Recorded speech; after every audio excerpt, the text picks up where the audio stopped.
Good morning. In this session, we would be discussing some of the most important topics that can be possibly part of your UPSC examination. So, some of the most important topics which we have already covered, but we'll be covering those again. Okay. So, the first one is the Agriculture Accelerated Fund. Now, this has been a fund which is dedicated to well-being of the farmer to modernize the agriculture system, bring in innovation and agri-entrepreneurship. So some of the important elements of this program are important, and Shri Anna, which is the idea for making India the global hub for millets. So the appointments have been important. So department has appointed 5 knowledge partners, 24 agri business incubators to incubate startups and implement the program, giving them financial assistance and knowledge partnership, right? The next is Bhar OS. Now this has been incubated at IIT Madras, and this is a indigenous mobile operating system for Android, basically for the phones as well as for the replacing the smartphones with Google Androids or Apple iOS. So some of the important features of Bhar OS includes privacy, self-reliance, growth, open source, and being indigenously developed, right? The next important topic that we would discuss is the Eklavya Model Residential School. Now, this is under the Tribal Ministry, which focuses on providing quality education to the tribal children. Under the Article 275(1) of the Constitution, this scheme has established one Eklavya Model Residential School in every block where there are more than 50% scheduled tribe population, or at least 20,000 tribal people based on 2011 census.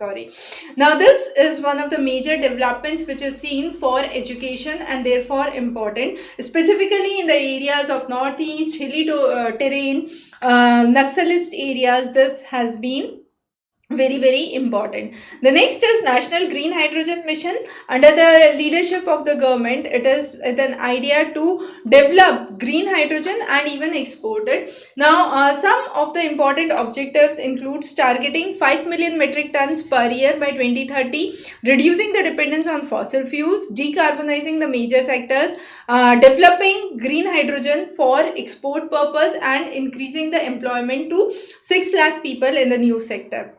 The recent emergency situation in Sri Lanka has been important, and this has been having a deep impact on the neighboring states. So now we have again the questions from Bangladesh, the turmoils in Pakistan, so the neighboring states of India and the unrest. Very important topic, not only for your prelims but even for your mains examination. Even linking this to the economic crisis and possibly the questions related to economic upheavals, inflation, and changing currency structures, we would be there would be a possible chances that there can be questions from this segment pertaining either to the political aspect of it or to the economic aspect of it. The next is fly ash management and utilization mission. Now, this has been focusing on using the fly ash which is being released from the coal-fired plants and the discharges from the industrial effluents, and actually making it beneficial. So there would be a nodal agency under which this would work, and this would have a distinct notification which would be given under the Fly Ash Notification 2021, which prohibits any kind of dumping and disposal of fly ash coming from coal or lignite based thermal power plant, and talks about 100% eco-friendly utilization. Now, using that in brick structures, using that in road structures are some of the ways through which this can be used, right? So it is a very fine powder, and there are 2 classes, class F and class C. Class F actually has pozzolanic properties which reacts with calcium hydroxide to form cement-like substances which can be helpful in formation of concrete. Class C has self-cementing characteristics due to high calcium oxide and can form concrete even without Portland cement. So therefore, this has been used for concrete production, for road construction, for waste stabilization and manufacturing bricks and tiles. The next is artificial womb. Now this has been referred to as artificial uterus or ectogenesis, which has been designed to support the fetal development outside the human body with the same amount of nutrition, oxygen and requirements. So this would actually save the premature babies, create a revolutionary breakthrough in the neonatal wards and reduce health and mortality risk. So there are potential applications.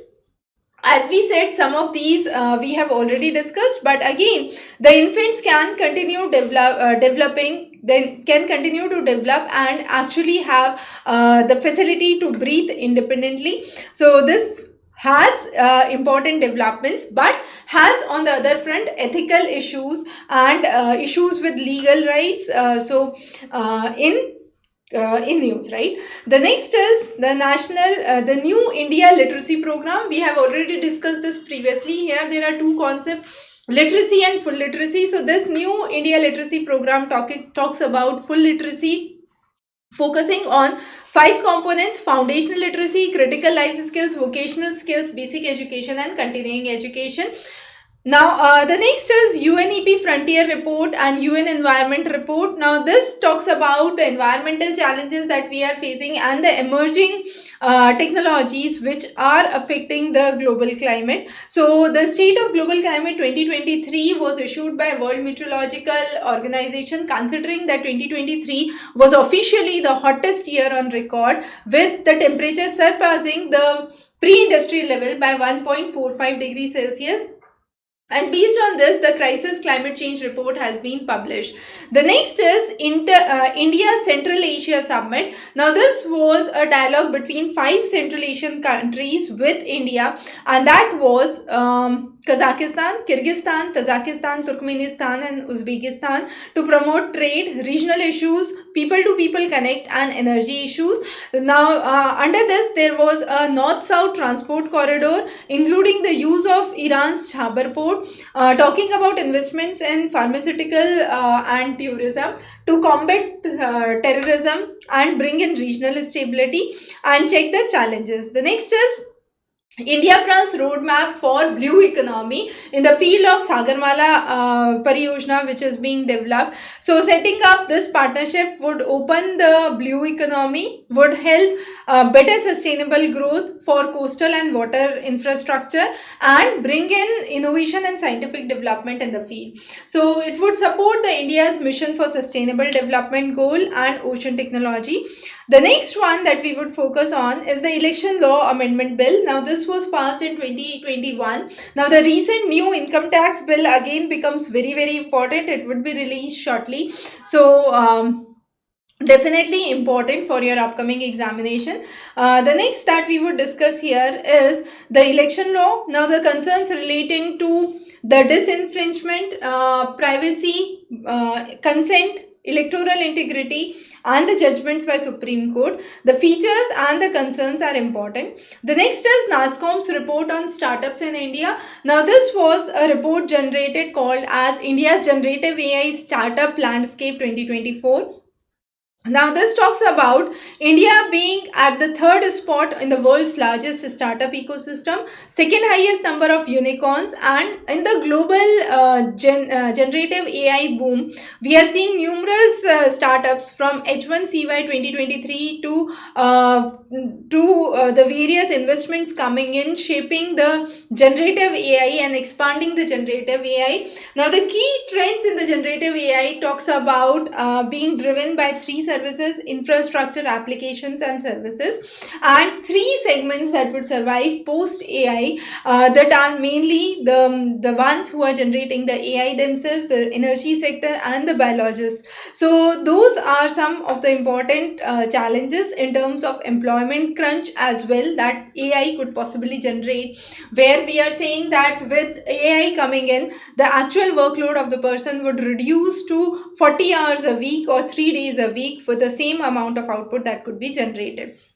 The next is One Health concept. Now, this has been again one of the important aspects under the UN Sustainable Development Goal, talking about good health. What are the things that are being focused here? Better food quality being available, food safety, controlling the zoonotic diseases, neglecting the tropical diseases, and checking the tropical diseases. Also focusing on antimicrobial resistance, and the major focus areas actually revolve around these concepts. So, the One Health approach to laboratory services have been important. For example, the Leishmania diagnosis, actually the scientists face challenge because the parasite found in the clinical samples in the bone marrow or the biopsy has 5 micron, which is the intracellular stage. The next is the new ordnance companies. Now, government has reconstructed the ordnance factory board, converting it into 7 fully government owned corporate enterprises known as Munitions India Limited, Armored Vehicle Nigam Limited, Advanced Weapons, Troop Comfort, Yantra India, and India Optel, along with Gliders India. So, all of these would be under the Ordnance Board, and their work and role would be mainly targeting to defense structures. So, Yantra India Limited for engineering and electrical industrial products is again important. Now, Global Hunger Index. India's ranking has dropped. The recent hunger report is again out. So, this is the 2021 that we have discussed. But again, the indicators of global hunger index, undernourishment, child wasting, child stunting, and mortality. And the recent India scenario has been again important. So, the initiatives under India include Eat Right, Poshan Abhiyan, Matru Vandan, Food Fortification, Mission Indradhanush, and Integrated Child Development. Then the annual report on the status of education beyond basics, talking about the activities and digital awareness. Again, a very, very important topic. The schemes like Sarva Shiksha Abhiyan, Pragyata, Midday Meal, Beti Bachao, Beti Padhao, PM Shri schools are some of those. The next is Prohibition to Child Marriage Amendment Bill.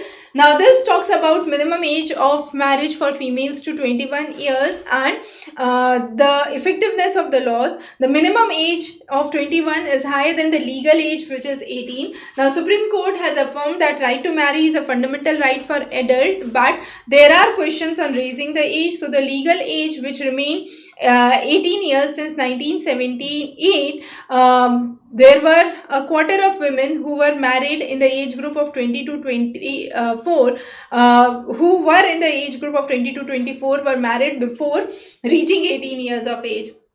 Now, this features the basic idea and brings in the analysis for the for a kind of clear, legitimate idea behind this, right?